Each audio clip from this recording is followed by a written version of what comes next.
You know that phase where you tell yourself this setup is only for now. The routine is only for now. The spending is only for now. And once life settles down, you will finally organize everything properly, clean up the leaks, and start acting like someone whose finances actually make sense. That story feels harmless because it sounds temporary. But a lot of people do not realize they are quietly spending years inside it, and that in-between version of life can become brutally expensive. They live in apartments they do not really like because it is temporary, keep subscriptions they no longer need because they will sort it out later, buy convenience constantly because the current season is chaotic, and avoid building real systems because this is not supposed to be the final version of life anyway. That mindset sounds flexible, but financially it can be brutal. Because temporary living changes the way you treat almost everything. And once your life starts feeling provisional, you stop optimizing, stop negotiating, stop maintaining, stop committing, and start paying extra just to keep the in-between version running. That is where the hidden cost begins. A lot of people think expensive financial behavior looks obvious, like luxury purchases, reckless debt, and giant emotional mistakes. But one of the most expensive patterns in adult life is much quieter than that, because it sounds like, I just need to get through this phase. I will deal with it when things calm down, and this is not permanent, so it is fine for now. That phrase, for now, has emptied a shocking number of bank accounts. Direct question, how many things in your life have been temporary for longer than a year? And if you have ever felt like your life is stuck in some weird holding pattern where you are waiting to feel more settled before you get serious about money, this will probably explain why that season keeps costing more than it should. Because the real problem is often not the transition itself. The real problem is that temporary living slowly becomes your operating system. What temporary living actually looks like. Temporary living does not always mean a dramatic life crisis, and it does not only happen during major transitions like divorce, unemployment, or moving cities. Sometimes it just means you are living like your current setup does not deserve full attention. It looks like buying random cheap furniture you do not even like because you are not ready to make better decisions yet. It looks like paying for storage because you are between versions of your life and do not want to decide what stays and what goes. It looks like eating badly for months because cooking feels like something future you will handle once the schedule is normal again. It looks like keeping duplicate expenses alive, 2 subscriptions, 2 gym memberships, 2 transportation habits, 2 versions of your wardrobe, or even 2 ways of living at once, because you have not fully committed to the current one. It looks like ignoring little maintenance problems because the place is temporary, the car is temporary, the job is temporary, the arrangement is temporary, and everything feels too in-between to justify real attention. It looks like accepting weak financial terms because you think this season does not matter enough to optimize, so you renew the expensive insurance, tolerate the bad apartment deal, keep the bloated phone plan, and let the monthly leaks survive because you are mentally reserving your real effort for later. That is the trap. Temporary living lowers your standards in a way that feels rational while it is happening. You tell yourself that full effort can wait, that full optimization can wait, that building proper systems can wait, and that there is no point setting things up well when the whole situation will probably change soon. But soon has a way of becoming a year, then 2 years, then a lifestyle. And once that happens, you are not just living through a phase. You are financing a phase that never properly ends. Counterintuitive claim. The more temporary something feels, the more likely you are to let it overcharge you. Why for now gets so expensive. The hidden problem with temporary living is that it removes the incentive to make strong long-term decisions. When people believe they are in a holding pattern, they start acting like efficiency does not matter yet. They overpay for flexibility, overpay for convenience, overpay for speed, and overpay for the emotional relief of not having to decide. That sounds small until you realize how many categories of life this touches. Housing gets sloppy because you are not fully settling. Food gets expensive because routine disappears. Transport gets worse because you are improvising more. Admin gets neglected because you are mentally postponing it. Career decisions get weaker because you are telling yourself you will make the serious move later. Even your possessions get more expensive because temporary life often means buying things twice. First as a placeholder, then again as the real version once you finally feel ready. People do this with furniture, clothes, tech, cars, and entire living arrangements. The reason it gets so costly is simple. Anything you treat like it does not need proper structure starts producing friction, and friction is expensive. You pay more when things are unclear, rushed, duplicated, delayed, half-maintained, or constantly waiting for future you to deal with them. That is why temporary life feels financially messy even when there is no obvious villain. There is no one huge purchase to blame. There is just a long trail of provisional decisions that were never meant to last, but somehow kept charging you anyway. A placeholder decision rarely stays placeholder priced. The psychology of the holding pattern. This pattern survives because temporary thinking feels emotionally kind.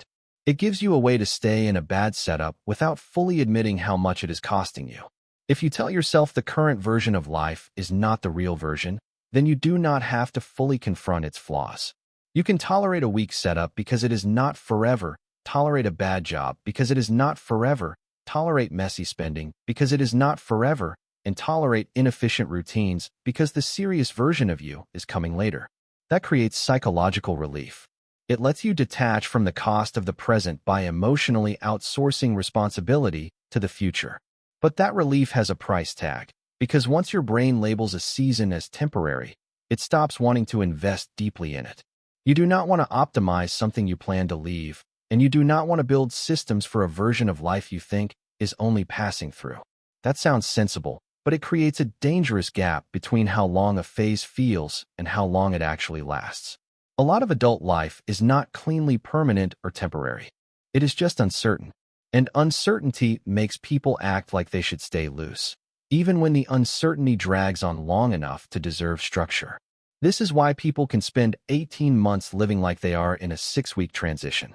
It is also why so many people keep saying they will get serious once things settle down, even though their life has not been truly settled in years.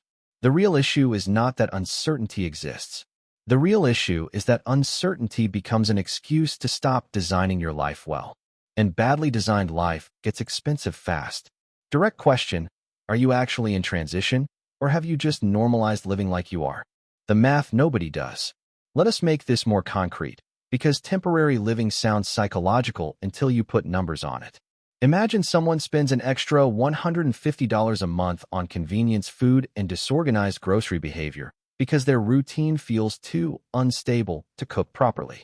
They lose another $100 a month on subscriptions and used memberships or administrative leaks because everything feels too in-between to review. They spend another $200 a month on bad timing, rushed transport, weak comparison shopping, and the premium that comes from constantly improvising.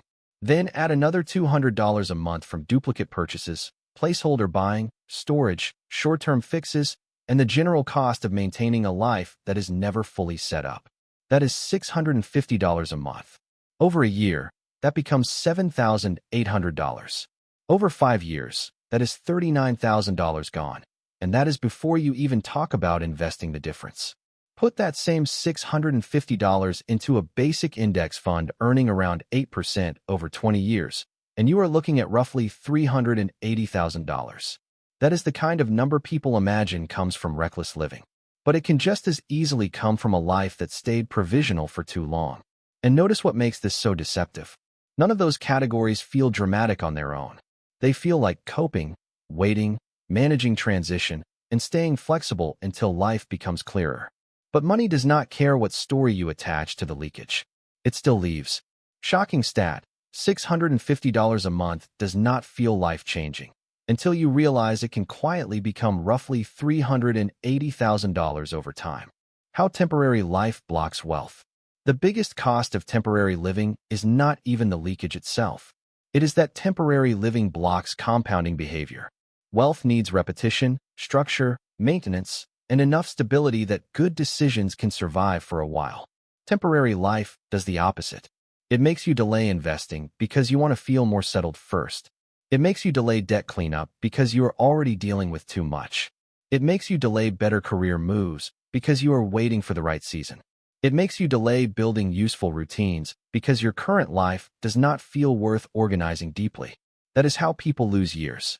Not because they never cared, but because they kept mentally categorizing the present as a phase that did not deserve full commitment. Money hates that pattern. Debt grows during delay. Skills stay shallow during delay. Bad costs keep renewing during delay. Emergency buffers stay thin during delay, and every month that passes makes the whole situation feel more normal, which makes real change harder. This is why temporary life is so dangerous. It is not only expensive, it is sticky. The longer you live provisionally, the more natural provisional living begins to feel. You get used to weak systems, half decisions, and background mess. And once that becomes normal, the urgency to build something stronger starts fading even while the costs keep running. That is how people wake up years later and realize they did not just live through a transitional period. They quietly built a financially inefficient lifestyle around indecision. Counterintuitive claim: delay is not neutral. Delay is often the most expensive decision in the room. This shows up in career decisions too. One of the most expensive places this pattern shows up is work. A lot of people stay in weak professional situations longer than they should because the whole thing is mentally framed as temporary. They tell themselves this job is just for now, this salary is just for now, this arrangement is just for now, and they postpone the hard work of negotiation, skill building, networking, or leaving because the current chapter does not feel like the one that counts. That logic feels harmless for a little while, but weak income compounds too. Imagine someone stays in an underpaid role for 2 extra years because they keep thinking the real move will come later once life is less complicated. If they are underpaid by just $800 a month after tax, that is $19,200 gone over 2 years. Now add the delayed raises, delayed experience, delayed confidence, and delayed investing that would have come from making the move earlier. The real cost is much bigger than the salary gap. Temporary thinking makes people tolerate weak situations because they do not want to make major decisions from a transitional place.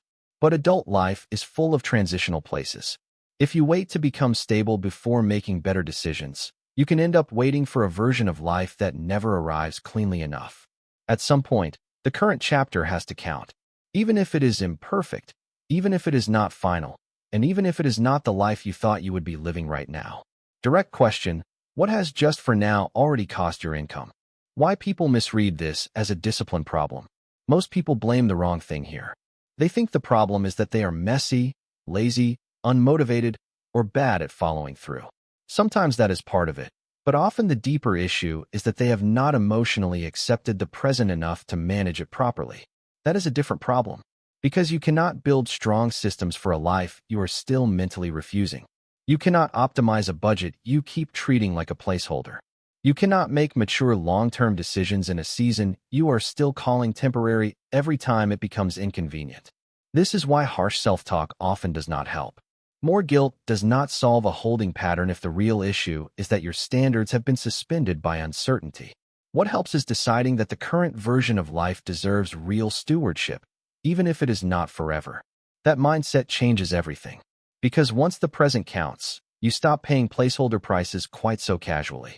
You stop leaving weak systems alive just because they were never meant to be permanent. You stop acting like future you will be the first person who finally deserves a better setup.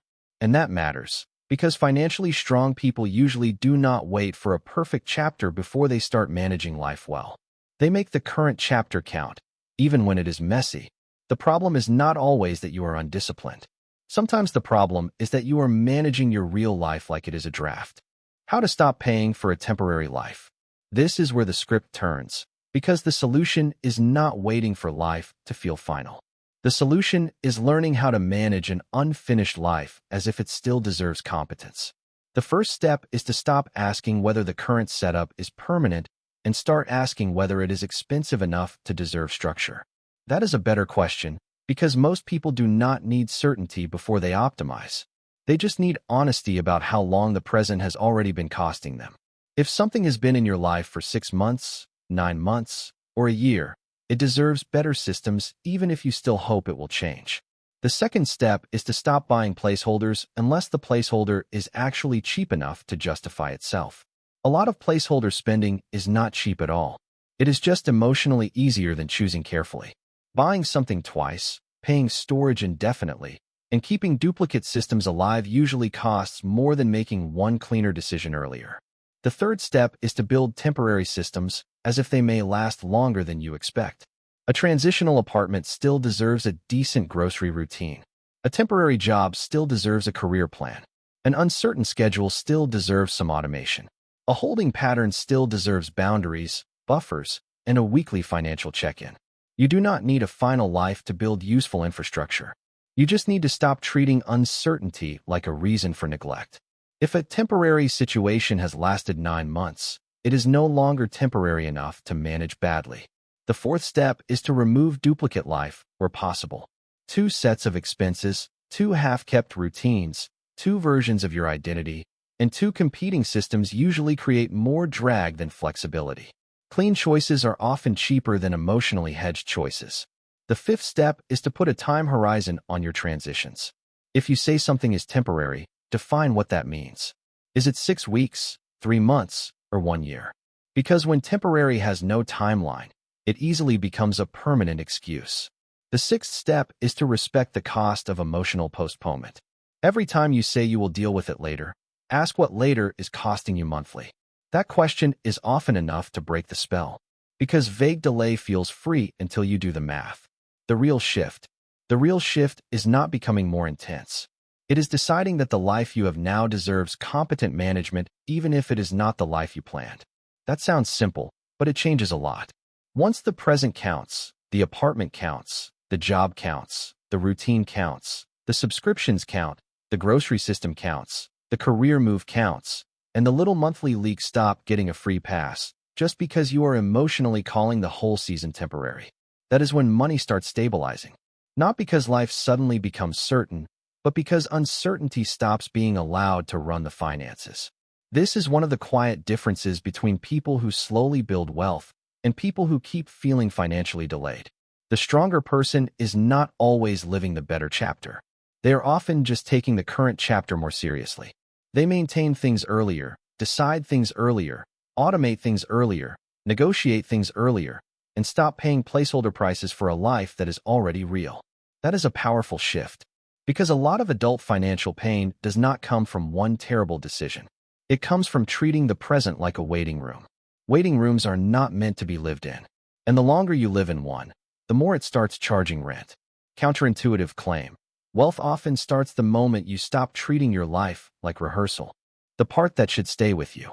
If your finances have felt like they are floating in some strange, unfinished season where nothing is fully broken, but nothing is fully set up either, there is a good chance the problem is not only what you are spending.